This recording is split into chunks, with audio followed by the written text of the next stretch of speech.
TexMcRones.com. Portions of the following program may be pre-recorded. Welcome to Connections Radio Show, where we talk about ideas that matter. And I'm glad you've made the connection and are with us today. I'm Lori Fitz, your host, and the goal of our show is to explore a wide range of topics that challenge us to see ourselves, our community, and the world around us. That gets us thinking, gets us connected, and perhaps inspired or challenged to do just a bit more because we've made that connection. Today we're having part 2 of our DFL discussion on data centers. In part 1, which is on January 31st, if you can't believe it was that long ago, but you have the opportunity to listen to that by going to am950radio.com, scroll down to Connections, and scroll over to the January 31st show. And in that program, we discussed the power needed for AI, the digital divide, who is best served by increased support through data centers, the environmental impacts to our communities, having access to open information about data centers before they're built, examining what is full disclosure so that the public can make full and fair decisions about potential trade-offs. We examined underlying issues of who really benefits from data centers, and we're going to continue that conversation today. We have Jonathan Rylander, who is a DFL activist from Fridley, Minnesota, and you are also my co-host. Welcome, Jonathan. Thank you very much. Thank you. I really appreciate how you help coordinate. When I say they're my guests, they're more than my guests. They're really my co-producers for the show in being able to think through what are the topics we want to most bring to our audience here on AM 950. We have Susan Herder. She is Outreach and Inclusion Officer for the Rural Caucus.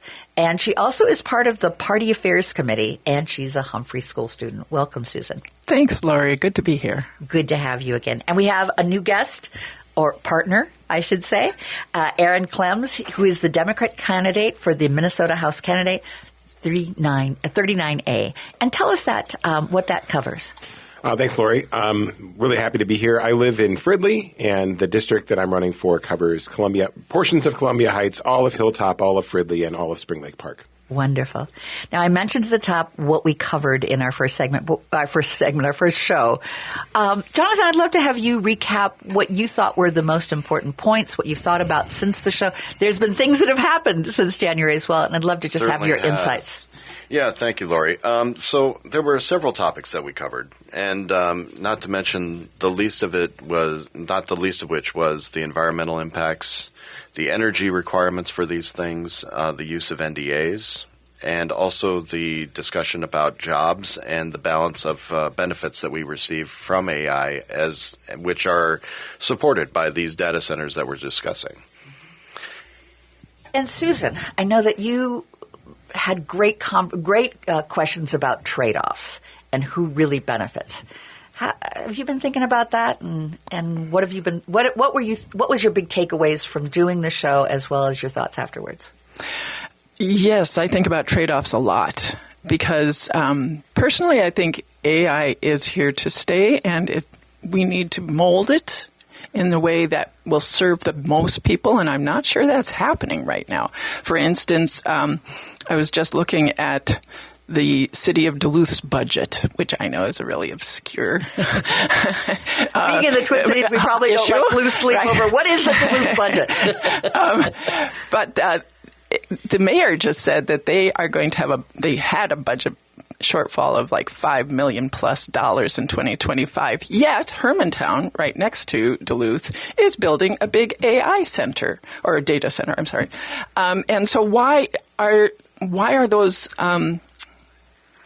Why is that enterprise not trickling over? Why the disparity? Yes. And people in the rural areas, they have trouble getting internet. Mm-hmm. I think that's a real problem. For me, I live in a condo in downtown Minneapolis, and it's $28 a month. I think it went up to $29 recently, whereas Johnny, a guest on our last show, he wasn't able to afford it because it was $200. And yet that's where the rural areas are where predominantly it looks like it's being built. Exactly. And are paying a higher price in terms of their living and the lived reality of having a data center in their community. Exactly. Share with us some of the high points from Johnny and Jack's comments and their thoughts. So, yeah, Johnny and Jack, and for the context, Johnny and Jack are from greater parts of Minnesota, from the north. And Jack, in particular, was one of the ones that works in a union, and they actually build these data centers. They don't work in them. They work on the construction of them. And what they talked about were some of the job impacts that they were concerned about, and the points they made was that these are good-paying jobs, that they think is a solid boost to the community while they're there. And again, depending on the size of the facility that they're building, they can be under construction for anywhere from 2 to 7 years. And so while they are there, the community receives a boost. And then once that project is completed, it isn't like the job goes away as well. If once one data center is built, there's another one to be built. And so they just move from project to project. And that way, it provides a continuous job flow. Now, there was some discussion, though, about how many jobs are left in the community once the data center is built and compared to the construction of it. Right. And so we've had some differences of opinion on this, whether it's a good, sustainable job force for the community that is going to be long-lasting, or if that's a temporary thing and does it go away to a very few number of jobs. Now, Aaron, you've got some interest of perspective on this. Why don't you share it? Well, I think, obviously the construction industry has always worked like this, right? If you work in the construction industry, you don't have a permanent job constructing the same thing. You build something and you move on to the next thing, right? So that makes sense to me. I think there's a lot of ways in which there's concern about what these centers look like in the long term. So the city of Minneapolis is debating data center stuff right now. And there's two kind of ways of thinking about this. If you bring data centers to downtown Minneapolis and it helps to bring back office jobs and bring in people that are working on this, then it could be a way to revitalize downtown. If it becomes a way to replace office work with data centers that hum all day and have very few people working there, it will hollow out downtown, right? So the real question is, how do you find those lasting benefits? Generally, the jobs associated, the longer-term jobs with data centers are both good jobs, but they're not very large numbers of them. There's a reason why they want to locate near large metro areas like ours, because there's a lot of available work. And I have family members who work in data centers. Okay, I know that this work is good work and can be family sustaining, but there aren't very many of these jobs. And so the real question is, what's the long-term vision? I think you're right. The construction jobs do provide a boost, and then the question then becomes, what's the left there for the community going forward? Right. So when we're talking about the Minneapolis downtown stuff, okay, we were talking about how it was an attempt to revitalize downtown, like you just mentioned. But when we're talking about when a data center goes into one of these buildings that has been essentially abandoned by businesses and, desk jobs, what does that look like? Yeah. I don't know. I mean, so there's a couple of models, right? The example in downtown Minneapolis that people are talking about is the Sleep Number building, which had been a data center before. So it's not like this is a brand new use for that building. It would be an expansion. And I think it could be a way to attract, internet-based businesses. It's called a co-location data center. In other words, it's a place where multiple businesses could use a portion of that for whatever they use it for. A lot of the concern about data centers nationwide is about these really, really huge-scale AI-based data centers run by xAI, OpenAI, Google, and other large companies. And those can be of a totally different kind of scale. But I think, we're still looking around this. I mean, think about downtown St. Paul right now. It's kind of sad. I mean, it's missing its lifeblood, which is people. And really the question about how we bring people back into our downtown areas, whether it's Minneapolis, St. Paul, or anywhere, is the question. Are data centers going to facilitate that, or are they going to make it harder? And I think that's the real question when it comes especially to urban deployment of data centers. Right. One of the examples that we touched base on in the episode 1 was the Roanoke, Virginia. But they've got one of the biggest groups of data centers being built in the entire country right now. And there was a group, and the example that we talked about was that there was this kind of bedroom community, had a nice view of a lake and everything else. People are very happy with that. and then a huge multi-story data center was built, several football fields long, and it generates, besides the energy usage, which we've talked about in episode 1, and the water usage. The things that the residents noticed was this pervasive noise, like this low wattage hum that would be, and it's constant because data centers are built to be running constantly. They don't have a shutdown period and then they spool back up. They're meant to be running on a constant level. And so they would have people where, because they were built literally right next door, they would have people literally sleeping in their basements trying to get away from the noise. Mm-hmm. And that's an aspect that we don't hear as much about. Yeah. I mean, the siting matters a great deal. And you're right, both noise and light are local impacts that folks have to address. Noise is particularly difficult because a lot of it's at low frequencies and really shield. But I think the appropriate siting of these facilities is really important too. We have examples in Minnesota, like in Farmington, where they're converting a golf course into a data center, which is at least the proposal.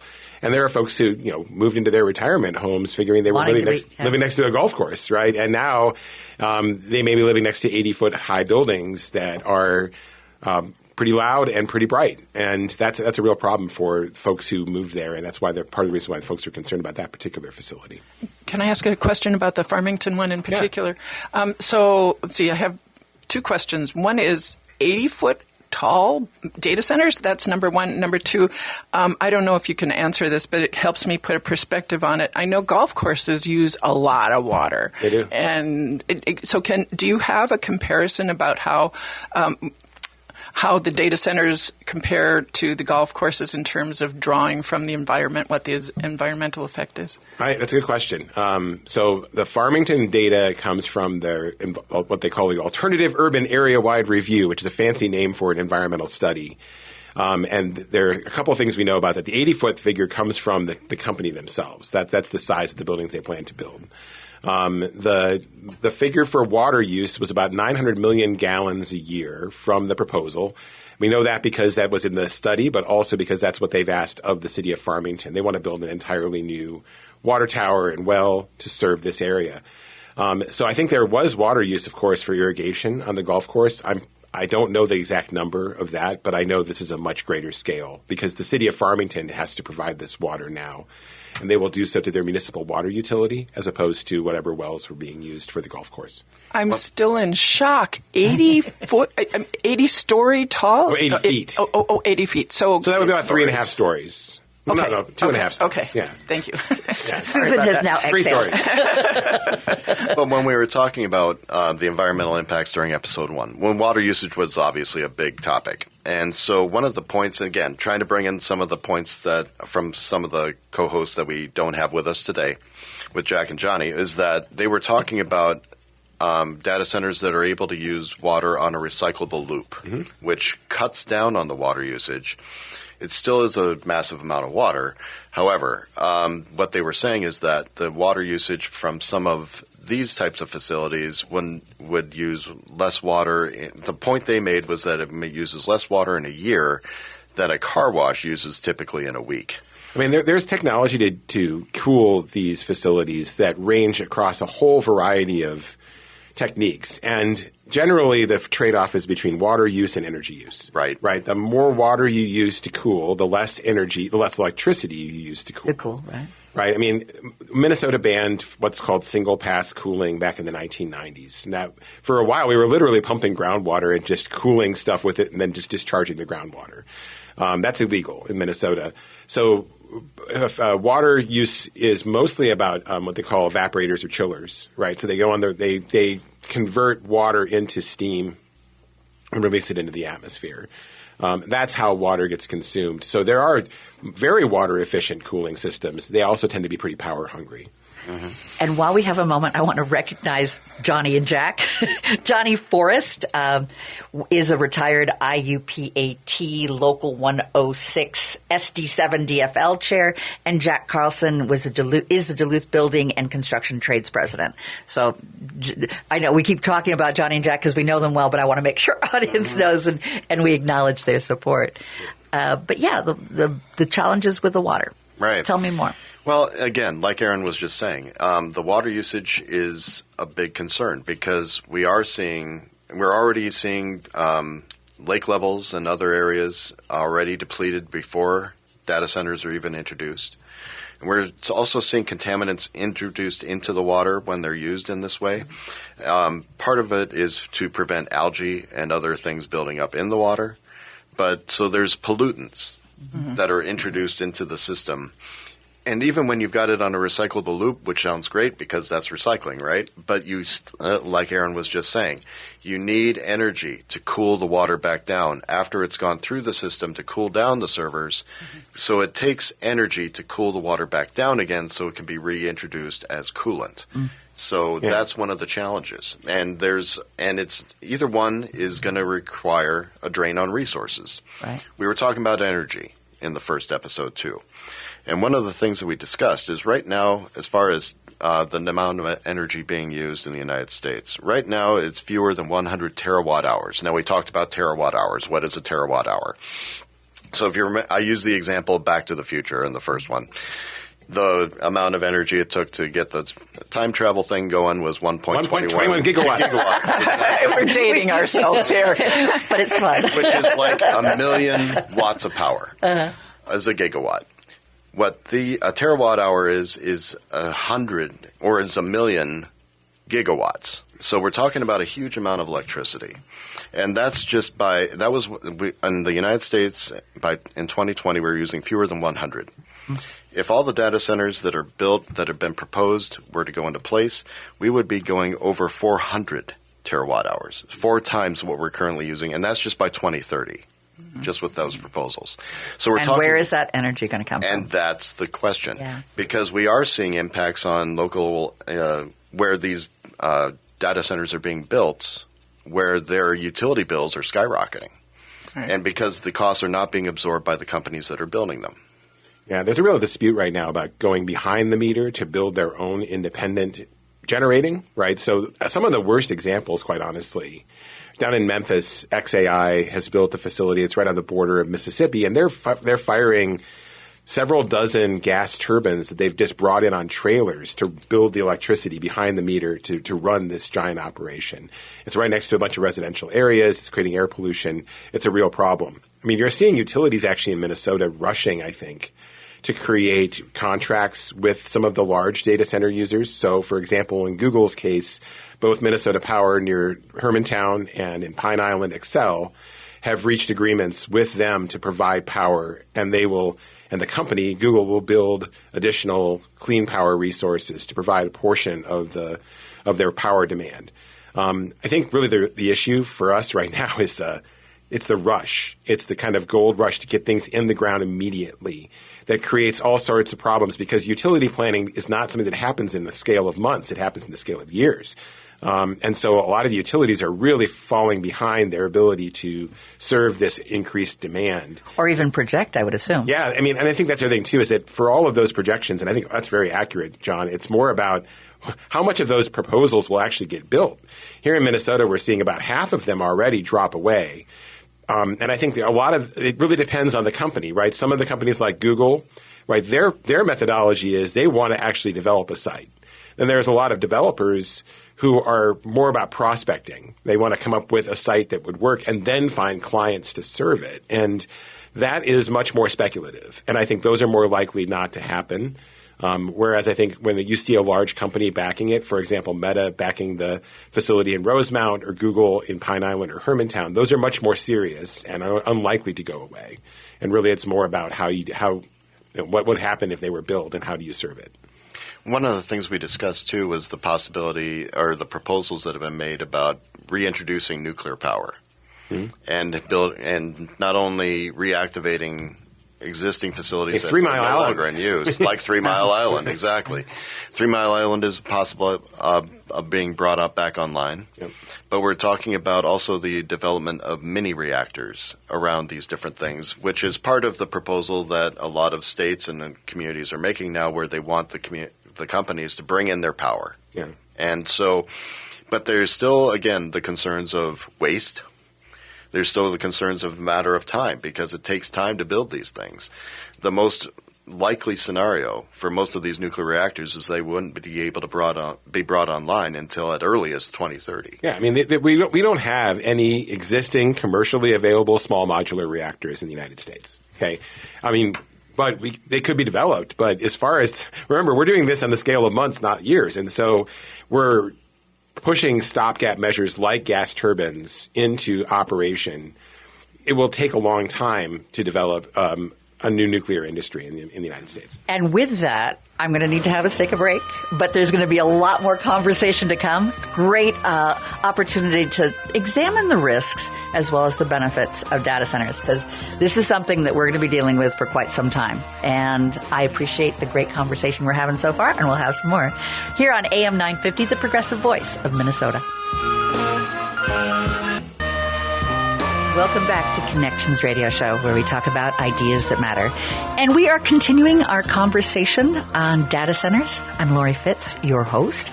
And we have some terrific people that are joining us today that have been studying this with us. None of us are true experts, although maybe Aaron is. He's like a pretty good expert here. But today we have Jonathan Raylander, who is a DFL activist from Fridley, Minnesota, and who's also my co-host for the show. Susan Herder, who is the Outreach and Inclusion Officer for Rural Caucus. Can I just say that I'm here as an individual, I'm not representing the Rural Caucus for this show. Good point. Thank you. Thank you for doing that. Susan is here as a student at the Humphrey School. Yes, I am. As an individual. But she does serve that role with the caucus, and she also is part of the party affairs. But you are here as a good citizen. Yes, an activist like John. An activist. And we also have Aaron Clems, who is the Democrat candidate for the Minnesota House candidate for 39A. And that covers Fridley, Columbia Heights, or a portion thereof, all of Hilltop, and all of Spring Lake Park. And we ended our conversation in the first segment talking about nuclear power and how much power it really takes to run these data centers. But not all data centers. Some data centers are small, but the ones that are going to be looking to the future to take care of our AI needs are ones that are needing to be monitored and looking at how do we best look at trade-offs and how do we move forward in such a way that's reasonable and understanding the impacts that are possibly there.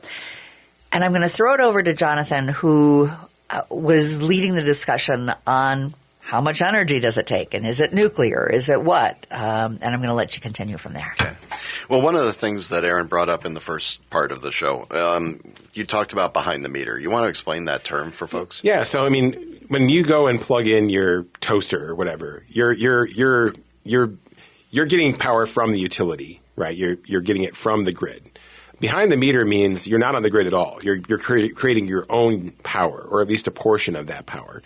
And so we've had some disputes here in Minnesota about, for example, there's a tribal casino in southwest Minnesota that wanted to replace a portion of their power with behind-the-meter solar so they wouldn't have to buy as much power from the local power co-op, right?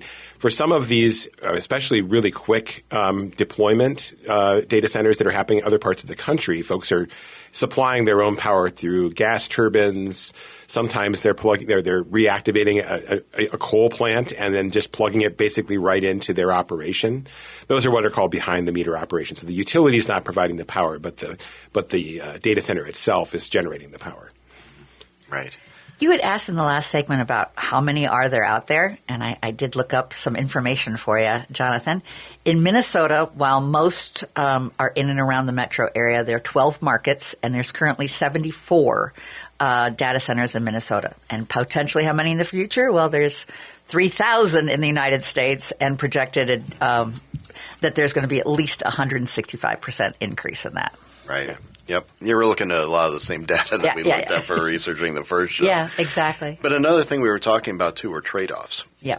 With the AI itself, because that's ultimately what these data centers are for. Mm-hmm. They are providing the servers that allow these AI generators to be providing the services that they provide to us. And there's trade-offs to AI. And, Susan, you wanted to talk a bit about that. Oh, yes, trade-offs. So, okay, I'm going to out myself here.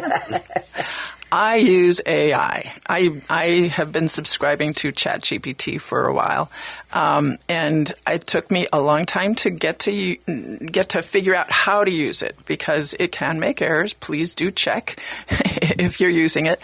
Once I figured it out, it's been really, really helpful. And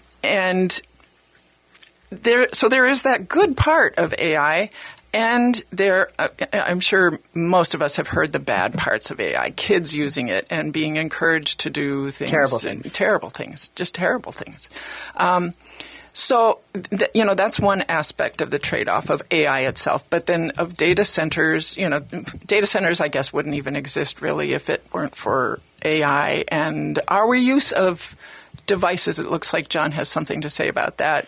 Well, just to be clear, data centers have been around for a long time, but just not at this scale. We're seeing a hyper-increased scale when it comes to data centers. And the expansion of that, which is, as Aaron likes to say, that we're on radio, but it's essentially an L-shaped curve where it's shot up. And so one of the things that we've discussed is how AI is being proposed to us and, how it's being marketed to us, and what are we actually seeing in the real world.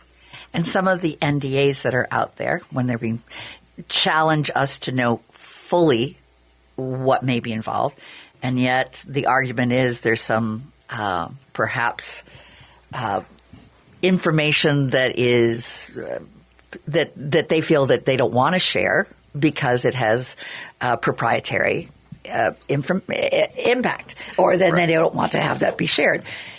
But it seems to go beyond that. I mean, it's kind of an arms race right now. And I think there are corporate secrecy issues that are certainly in play. Yeah. But the troubling part about it is that for communities where large data centers are proposed, frequently they don't find out even that there's a data center proposal in their midst until after they've already approved it, or at least approved big portions of it. And that's the real problem. I mean, when you start with, we're proposing Project Bigfoot, a technology park, right? Well, that's exactly what was said in Rosemount, right? And then you find out later this is a 120 megawatt, Meta data center. It's a different. The community might respond differently to it. But in Farmington's case, the local residents didn't even know what was proposed for the golf course next to their house until after it had already been approved by the city council.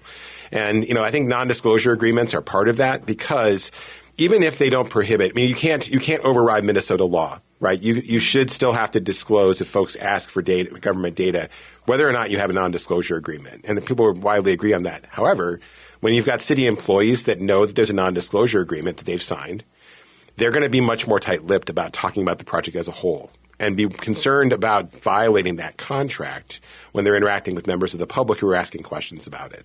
And but then the public can't make an informed decision. Right. And so what ends up happening is, I mean, look, it's in Hermantown, for example, Harmony Group LLC is the owner of the Hermantown data center. It is now known to be a Google subsidiary, but that wasn't revealed until February. And so for over a year and a half, the company that was proposing this was unknown, at least to anyone who did not sign the non-disclosure agreement. And there were at least 25 people that did in both county and city government around the Hermantown proposal. So there's been a lot of concerns, and I think they're well-founded about the amount of information provided to the public before they can make an informed decision about what they want to build or not build in their community. And we've seen blowback on that. We've seen there's an example that we were discussing off air just last week. And do you want to talk about that city? Oh yeah, I mean, there's lots of examples. Like so, in Festus, Missouri, this is the most recent one. I think there was a wide scale revolt. I mean, basically, the city council had signed numbers of them had signed non-disclosure agreements. They approved this in a really contentious meeting, and within weeks, I think all of the incumbents that voted for the data center proposal were removed from office in an election. Beyond that, they are now as a referendum in that same city to remove the mayor and the city council members who weren't up for election. I mean, locally in Minnesota, Annie Harala, who is the city commissioner, the county commissioner who serves the city of Duluth, was one of the folks who signed a non-disclosure agreement for the Hermantown proposal, and she lost her DFL endorsement at the SD7 convention over that issue. I think there were other issues too, but that was the biggest one. So I think, there's local and national examples of voter backlash to signing non-disclosure agreements. And we have seen more communities that are expressing displeasure with these data centers being built. And once they are built. And once they are built, exactly, because it isn't always what they were sold as a bill of sale. The reality of living with these things is very different necessarily from what is proposed on the marketing. And one thing that I've been thinking about is not only does it impact the community that brings the data center in, but why are we doing this? And the bigger picture is, as we've been talking about, are there jobs that come out of this? Or are there jobs that could be in danger because of AI? And as you said, this is a gold rush. Are we considering the long-term impact? I mean, there's a lot of rivers without gold now during that gold rush. And there was an impact of going crazy and seeing what we could do as quickly as possible. Yeah, I mean, look, this really reminds me of the late 90s and the internet boom because it feels like, I have no doubt that AI is here to stay as a technology. I have no doubt about that. I also don't think. But if you look at like the Super Bowl commercials from the late 90s, where's Pets.com? It's Monster.com. And so you should expect that there will be both corporate consolidation, but also big changes in how this gets deployed. I think we're at this kind of opening of a new cultural era, quite honestly, around AI. And whenever that happens, there's always hype. And there's always overestimates of how transformative this will be. I'm sure it is a useful tool, and I know that will continue to be so. But I also think that some of the utopianism around this, like ending work, I'm sure it will replace a lot of jobs. But new jobs will come out of it. New jobs will come out of it. Yeah. I think right now you're finding in a lot of places they've now learned how to manage AI as part of their workflow. But it doesn't replace them as people. But I really worry about automation that replaces things like decision-making, like whether your healthcare provider is going to cover that surgery or not. That should be a doctor. And we're already seeing that. Yeah. We're already seeing, we were talking again off air, but how AI is now being used by a lot of companies to sort through job applications and whether they're going to be referred for an interview or not. We're talking about how it's gotten as far as to the point where AI itself is starting to eat itself, where there are AI companies that are scaling back employees because the jobs that they were working on are now being done by AI itself. And so they're trying to move them to different jobs. But we're even seeing job losses not only in that sector, but a lot of sectors. Yeah. And that's just getting started.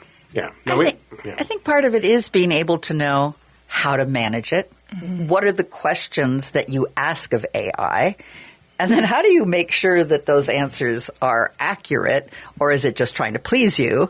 Whether or not AI can grow so that we don't have to do double checks and triple checks and quadruple checks may differ as it becomes more mature. But that's still something to think about and navigate. And I agree about decision making. Yeah. I mean, if you're provided with – if you have good questions and you get good answers and it provides – less time that you have to work on gathering. I know that's something that you said, Susan. It's just really helpful in gathering the diverse information. Oh, yes. I was working on a paper. I worked on a few papers with AI, and it found me research articles that I never would have found. I always have to go and check, I from a couple different places, because there's things called phantom articles, where the title sounds so good and you just put it in the paper, but it doesn't really exist. But then your paper is cited by somebody else, and so the article starts gets to have a reality. Well, I've heard that even with paralegals. Well, there are lots of cases where lawyers have been sanctioned for putting in fake cases, and that clearly came out of doing AI research. Yeah. I mean, I've seen both. AI is very good at pattern recognition. It's really good about sorting through a lot of information to try to find some stuff, but it also gives, so recently I was going to the Minnesota United soccer game, and I asked, I did a Google search, and of course the first return you get is an AI summary now. And I asked, what's the nearest light rail stop to the Black Heart of St. Paul Bar? And it told me Fairview, which is 2 stops away. And I'm like, no, that's not right. So you really have to be. They just wanted you to get some exercise. I was already walking from there anyway. But the upshot of all that is that you really have to be you have to use human judgment to and this as a tool, as opposed to replacing human judgment with it. And one of the things we're seeing too, especially with the younger folks, is that they are using chat GPTs as the socialization. We've seen it not just with younger folks, but young adults. And there are examples, and there's been several recent exposés on this.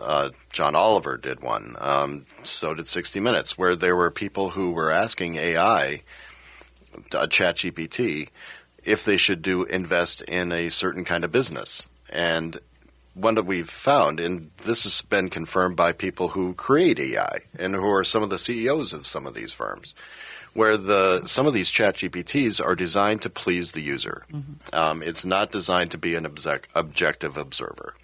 And so it's gotten to the point where this person was encouraged by their chat GPT friend, quote-unquote friend, to invest in this business that was incredibly risky, and they lost everything on this. We've seen other examples where, again, with the socialization, young folks are being encouraged to do all kinds of different things. And there's supposed to be safeguards. That's harmful to themselves and others. But even the safeguards that are supposed to be in place can be overdone, because it showed that if you ask a certain question X amount of times, depending on the server, it's going to go back. It's actually, as opposed to not providing information, and in this case it was a kid who was looking at doing self-harm. Yeah. It was a situation where initially the first few inquiries, the bot said, no, not going to provide you information on that. And then once it got to the sixth time, it actually said, okay.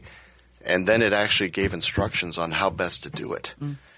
So we're seeing how it can be, the chat GPT especially is not something that is being exposed in this way as much, and it's being increasingly used over time. I can speak to that, having used ChatGPT, and so it's kind of funny.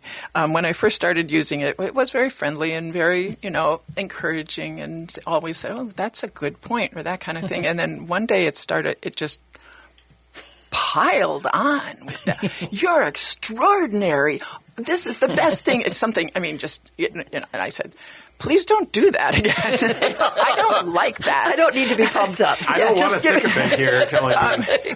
But even a little bit more than that. So it cut back on that extreme level of sycophancy, or, whatever you want to call it. But nevertheless, whenever I put in something, I say, okay, I'm thinking about this, or, I said, that is just the right way to go. Or that is a very strong point. It will often also say, but this is something else you need to pay attention to, or some other things like that. And I have directly asked it, why do you do that? And it says, because people need to be affirmed. Oh.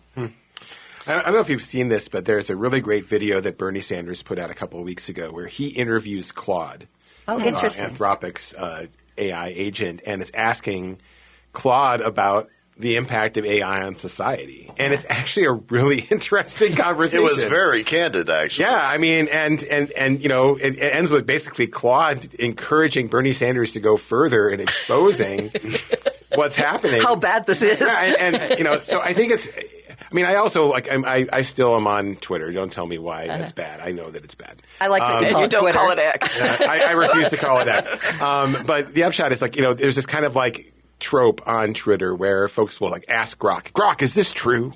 Right? It's kind of like an almost standard thing you see in the comments on anything. Sure. And it actually has a kind of diverse impact on that. Sometimes it introduces information that reaffirms what was said. Sometimes it says, no, that's not true, and here's some information about it. It's not always accurate, but I also think that it's kind of introduced an interesting dynamic on social media where it's kind of a check. And with it, I'm going to leave it on it's kind of a check for us to be thinking about. We have one more segment, and I think the next segment will be looking more at beginning with the end in mind. If we know that this is potentially our future, both the pros and the cons, how do we regulate it? You know, how do we take our time? How do we make sure that we're doing everything that we Guardrails. need? How do we put the guardrails? And what could the future look like that benefits more than just a few? So we'll be right back after some great commercials that support our AM 950, the progressive voice of Minnesota.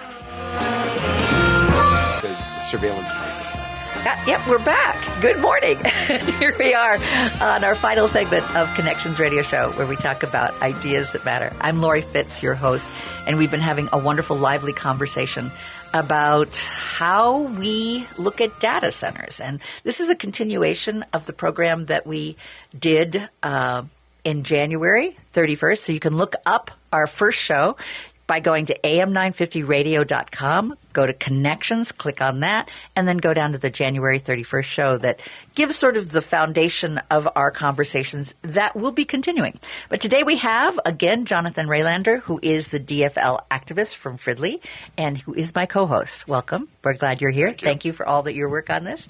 Susan Herder, who is here as as herself. She is a Humphrey School student. Oh, and by the way, she doesn't represent the DFL, but she does do outreach and inclusion officer for the Rural Caucus, and she's part of the Party Affairs Committee. And we have Aaron Clems, who is a Democrat candidate for the Minnesota House 39A, and one more time sharing with that. Yep, Fridley, Spring Lake Park, Hilltop, and parts of Columbia Heights. I'm going to throw it to you, Jonathan. In summing up, we've got our last segment's a little shorter than the others, but where do we go from here? So we've talked about AI. We've talked about pros and cons. We, could obviously go on much longer about that. But one of the things that we haven't touched on yet is how do we make AI safer? How do we regulate it, and what does that look like? And now, Aaron, there's some things that have been proposed. Could you elaborate on that? Yeah, I mean, I think we first have to start by acknowledging we have to regulate this. I mean, I think at the federal level, they're saying things like, we just got to let it go, and we're in an arms race with It is China, the Wild West right now. And that's not going to be an acceptable way to manage this. So we have to think about what are common sense regulations and who does them. Is it the states? Is it the federal government? Here in Minnesota, we've been at the kind of bleeding edge of some of these attempts to regulate particular aspects of AI usage. So, for example, Minnesota has passed a ban on the use of what's called nudification technology, which basically takes someone who's dressed and turns them into someone without any clothes on. Including kids. That word was nudification? That's right. And Thank you. that passed. I think that's a really important thing.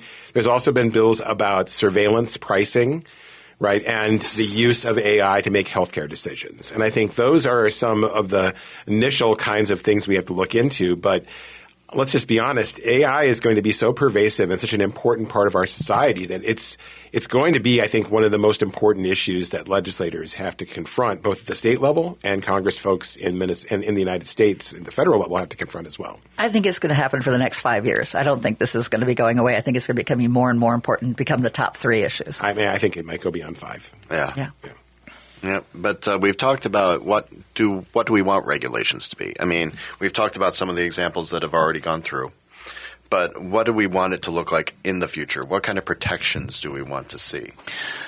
So when I hear the word regulations, I'm really a Democrat through and through. I consider myself a progressive, but when I hear the word regulations, it's like, yikes, I don't like that word at all.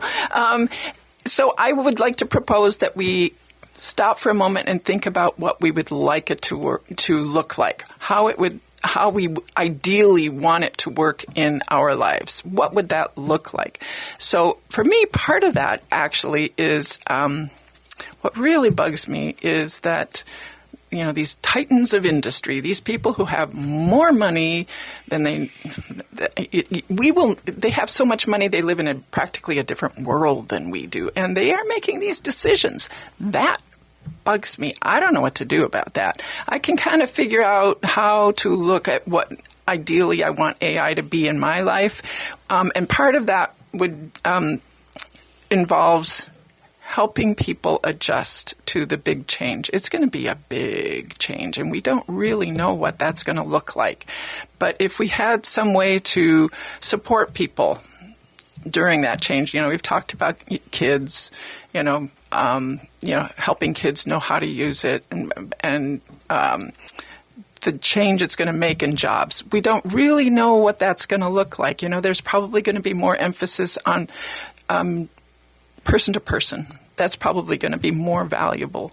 But if we could think about what we want it to be like, I think, and then build backwards, and like you said, start with. Begin with the end in mind. Yeah. And but sometimes beginning with the end in mind, once we see that picture, we need to regulate the folks that may not take advantage or not have that in their mind. This is a powerful tool that, unless we have guardrails on it, will only increase the corporate power and concentration of corporate power and concentration of wealth. And I think that's the interplay between the concentration of wealth and the development of even more powerful corporations. That, to me, is the nexus of really where this conversation needs to go. Totally agree. And I think that's one of the biggest challenges, because if you work in politics, if you're going up against corporate power, it's a lot of work. But I think you're right. Start with the end in mind. Think about the kind of future we want to build, and then think about what standards we need to put in place to make that happen. On a practical level, we've seen that conversation come up with the discussion about flock technology and facial recognition and things of that nature, and how it was used during the surge here in Minnesota. And that doesn't just focus on the Twin Cities. That's a statewide issue. Yeah. And so when we're talking about these sorts of things, it's a matter of where can the data be shared? Who owns the data? How many permissions do we have to sign off on to let it go? And getting back to beginning with the end in mind, I envision it, what do we need to support technology to be moving in the direction that we need and want? And how do we make sure people don't take advantage of the opportunity and maximize it only to their own benefit and not to all? Right. And I think regulation helps, putting the guardrails helps make sure it isn't just for the few. Having a full disclosure if you find out after something has been approved, that doesn't feel democratic to me. Well, like when the polio vaccine was approved, that was made free for everybody to use. When it comes to AI technology and when we're talking about data and everything, let's see the promise that was delivered or, that we were getting for AI. Let's see the medical technology breakthroughs. Let's see the progressions in medical research and cures for cancer and things of that nature. Instead, we're seeing a lot of Kmart version kind of crazy AI stuff that's out there, and it's not about making funny videos. It should be about how can this make society better? Yeah, I think the real issue for me is that, to go back to the beginning of this conversation, data centers and surveillance and data security, all of these things are tied together. And this goes with the conversation you were talking about Flock. In our community, we've had the same kind of response. So people see these as connected, and they are, and then we need to think about them that way. And I want to thank you all for being a part of our conversation today. And I recognized after the first show that we did that this is a conversation that's going to be ongoing for quite some time. And I want to be able to support having these kinds of conversations. Where are we? Where are we going? How do we have support? How do we have guardrails? How do we envision the future that has opportunity and growth and imagination and creativity, but also managing the challenges that it brings? And sometimes we can't envision the complete future. So a quick thank you to all. I have less than 30 seconds if you all want to just say one quick thing about data centers for the future. Boy, it's a big question, and I hope it turns out well. The technology's here, we just need to figure out how to focus it and how to make it work for us best. And Aaron, I'm going to let you wrap it up. We need to democratize this technology and let people have a say in it. And stay tuned for more conversations on data center. I hope this has given you an opportunity to think through what's the future, what could it look like, and how do we take charge of our destiny? We'll be back with more in the coming months. Hi, this is Chad from AM 950. I've been